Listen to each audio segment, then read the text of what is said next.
The Four Warnings.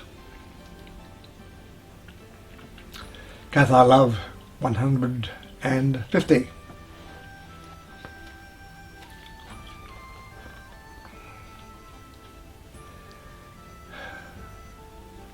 I suppose it's a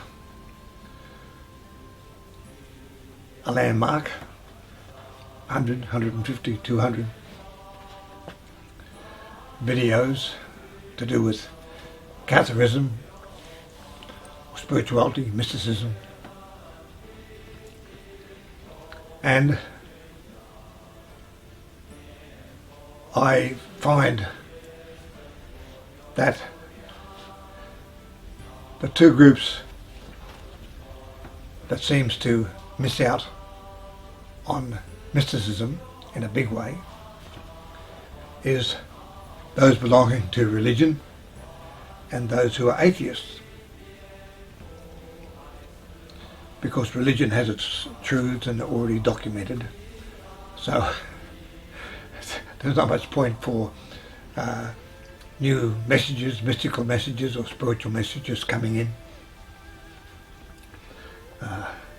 You've got the Jewish with their traditions and their writings, holy writings, and you've got the Christian with their Bible, and you've got the Islam with the Quran and the last prophet. So with that, doesn't leave much room for people to have other mystical messages or prophecies. But they do happen, and in fact yesterday was the 15th of March, and that's the Ides March, and that was when Julius Caesar's wife, her name eludes me, but she warned him not to go to the Senate because she had this dream, beware the Ides of March. But Caesar, don't worry about it, and he went there, and of course he was murdered by Brutus and Cassius and Albinus, and well, actually there was about I don't know who actually plunged a fatal dagger into him, but there was about 10 others that plunged their daggers into his body, so they were all part of it, of the conspiracy. And actually most of them come to a sticky end as well. Now following the Ides of March makes it the 16th of March, and that's another important day for Gnostics, but especially Cathar, Gnostic Cathars, because it's the anniversary of the massacre of Montségur in the south of France. And that's, I think it's 776 years ago.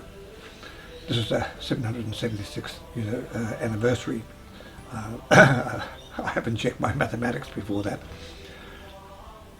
But anyway, it was the 16th of March 1244, when 220 Cathars, or 200 Cathars, but there were other sympathisers, soldiers, sergeants-at-arms, mercenaries, who were defending the Cathars and who went with them and joined them with their wives and girlfriends and joined the Cathars in being burned alive.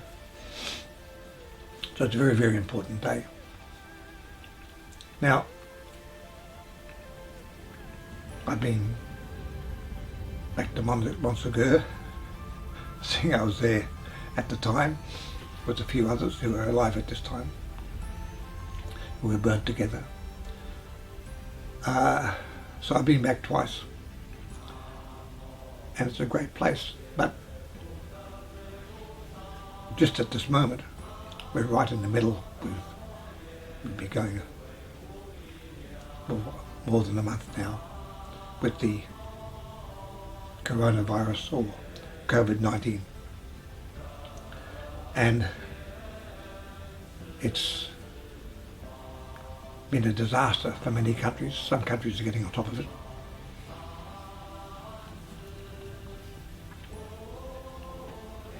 But it's certainly making people think.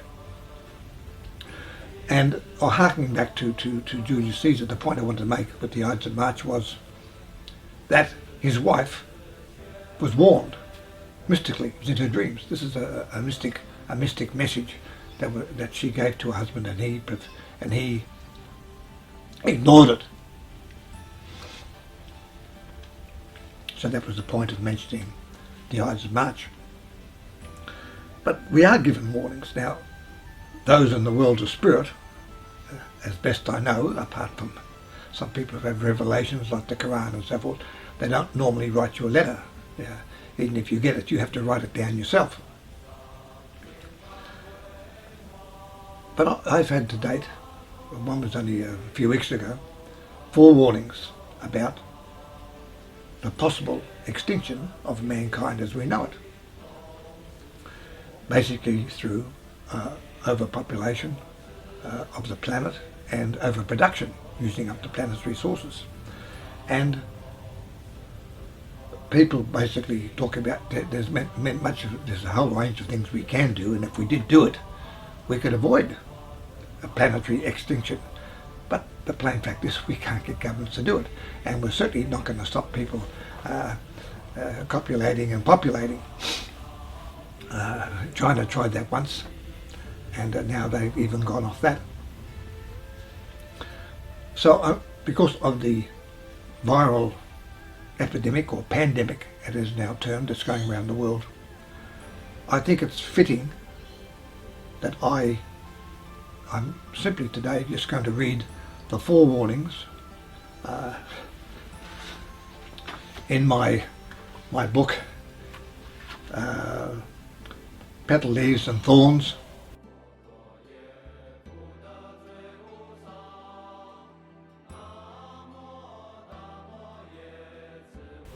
Poems that sing and some that sting. I've got 3 warnings in there, but I've also had another one since then. So these are channeled to me, but I just feel I have a responsibility. There's not much point at my age, channeling that information to me. It's of little use to me. I live as long as I'm going to live, which could be many years yet. But it's for it's a warning, basically, for humankind, personkind, mankind, whatever you want to call it. So, because of my Aussie accent, my Australian accent, what I will do is post them and write them up so you can actually see them apart from my voice.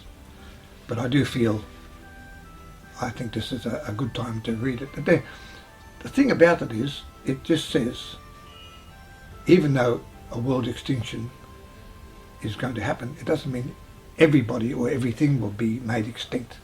What it means is that there will be survivors because of technology and things like that, and there'll be possibly groups all over the world that will survive, and that they'll eventually form the basis of our next civilization. But it does mean that in reality we need to prepare. We can't go putting our heads in the sand.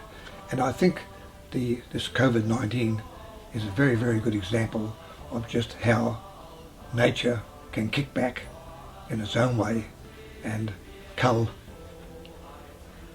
or contain the population of the world. So without more ado, I'll just read these 4 poems and then they'll be put up, and we leave it at that. The first one was in 2017 at Montsegur, when I was visiting Montsegur. I was up at night. It was just all laid out for me. I got up and wrote it down and went back to bed. And then I read it the following morning and absorbed it. It's Earth, my mother. I am crying, but so few heed my tears. I am dying, but who know of my fears? With little choice but to save myself, that I may live, yet many will die. As I write myself as I've done before, and will again. So those who will now know, who survive the necessary wrath of your mortal Mother Earth, Cataclysm is my saviour, when much will die, many more will cry, yet we will survive. It's saying there that civilizations have already gone and passed, and this will go and pass, and there will be others in the future as well. So there's an unkind world ahead of us, but there's also the fact that civilization will survive.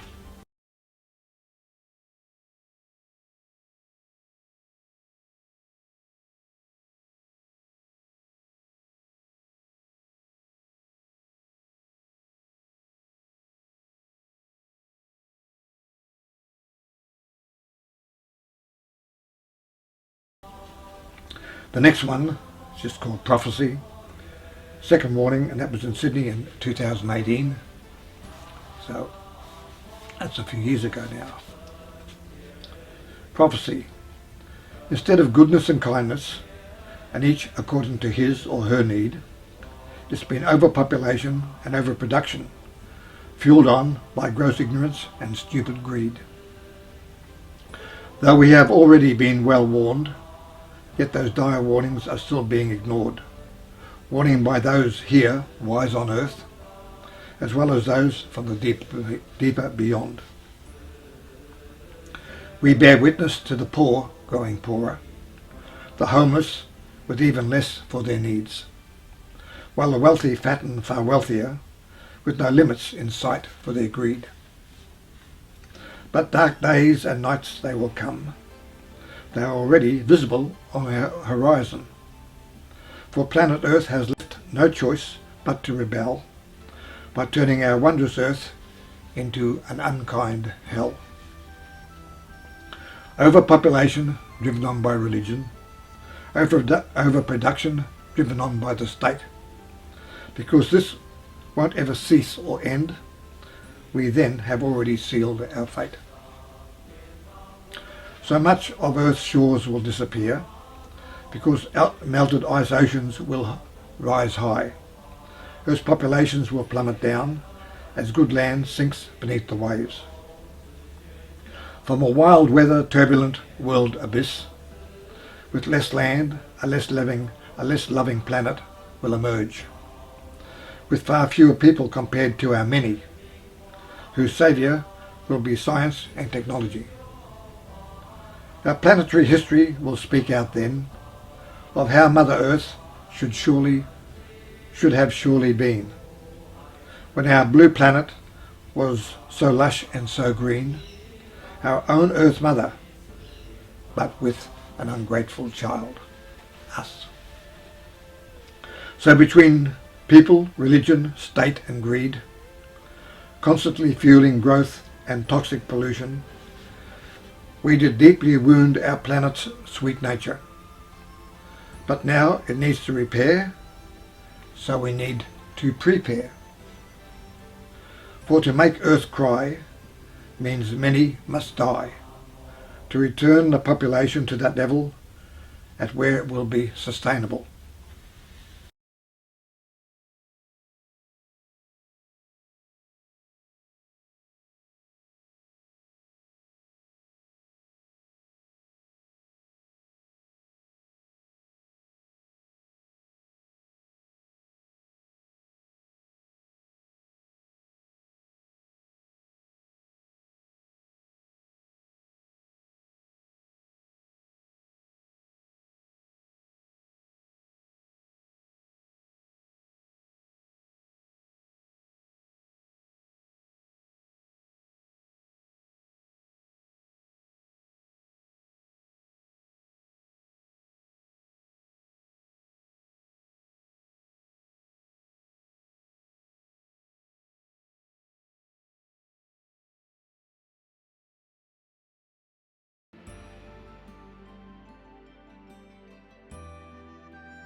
The third warning. they say that the world of spirit will write you a letter, but it seems that they can send you down as a poem. Third warning, Sydney, 2018. Extinction. What people fail to understand, that death is so near at hand. Extinction will be here for sure, for both the rich and the poor. For our Earth Mother is so dying, yet too few of us see her crying. For it has come to this, with no choice but to do what she has to do. For that Earth can survive, and some of her children may remain alive. How can we not see that we are the sole creators of our own misery? These coming months and years will bring more and more tears. Tears for what is then seen, tears for what should have been. The memory of our bright blue planet, once so lush and green, was the jewel of the cosmic firmament, the brightest yet seen. But we have now become the spawn of a very dark new dawn, because we continue to sow and grow, and to grow and to sow. This unrelented upward growth spiral is now our death descent. But how can we control the mighty needs of our continual greed? Neither can we stop the maternal urge as our populations surge, to the point where there is nothing to gain, but now feel the pain. I hear it, you hear it every day. Corporations fatten with even more pay. Continual growth like a cancer grows, but how to stop it, nobody knows. Oh, it will cease, for we are too soon to be mired in our very own demise. A slow stroll now, but soon we'll be racing towards our very own doom. Our Earth Mother too is alive, so well she knows in order to survive, she must cull the population to stem the ever-increasing copulation. More and more people will know full well is simply not sustainable. Overpopulation, our ignorant madness, will result in such dire sadness. Instead of you and me, power is we and we, co-joined without hate, united together as person with person to make one another great.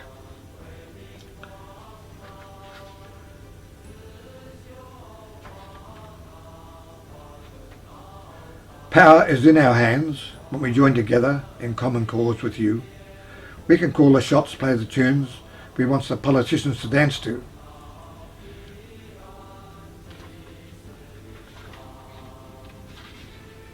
I thought so. I skipped an extra page into another of my poems. So let's get back to the poem Extinction. So my message is clear, but it is the one that you don't want to hear. Unless population and growth are brought to a halt, then it's our fault that our Earth Mother is left with little recourse if she is to survive. Of course, Earth has to do what she has no choice but to, exterminate the old. So those of sorrow who survive the cataclysm can create a new tomorrow. Then, those of us left in the world with so little good land will understand that those twin monsters of overproduction and overpopulation has left our Earth Mother with extinction, the necessity for her rebirth. That was in Sydney 2018.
That was the third. We won't go into the next poem in the book. But since writing the book, I've had another one, the fourth warning, and that was the 18th of February 2020. It's getting close to when this coronavirus, this COVID-19 virus commenced. So, but I didn't realise it at the time. Extinction, the fourth warning. The coronavirus is another warning of future dark days that will be dawning. A huge population for Earth's not sustainable, for future viral disseminations are on the timetable. Is it so difficult for the world's people to see that overpopulation is really harming me, your earthly mother, that wishes to sustain a world that has my respect, not my disdain? Oh, I will lash out mightily, but why the wait for the world to wake up before it's too late? Our earth isn't now what it once meant to be, what it was once meant to be.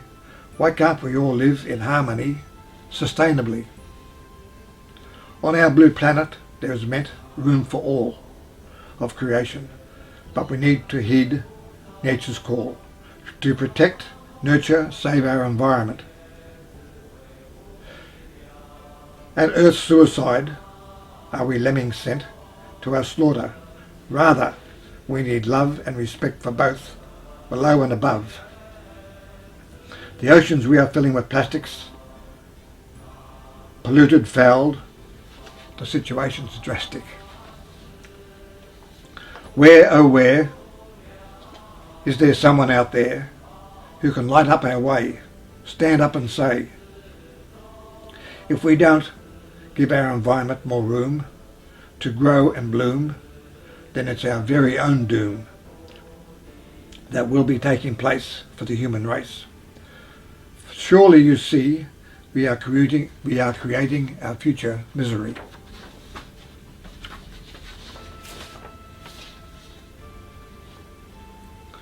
Unrestrained copulation means overpopulation. A people explosion that needs overproduction. Together, forcing nature and the human race towards extinction, an unforgivable disgrace. That was in 18th of February 2020, so the virus had commenced.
I think the four warnings, the four poems, they speak for themselves. I find people poo-poo some of the things and messages from outer space, from extraterrestrials, which have been left here and there. But they're saying the same thing. They're just saying, we need to wake up. We need to love our planet. We need to create a sustainable planet. But the point of these four poems is that, the United Nations said a sustainable level of population would be around 2 billion. We are already over 7 billion. It is simply unsustainable as it is, let alone the fact we are making more and more babies. And who can stop people making babies? It's a fairly natural thing.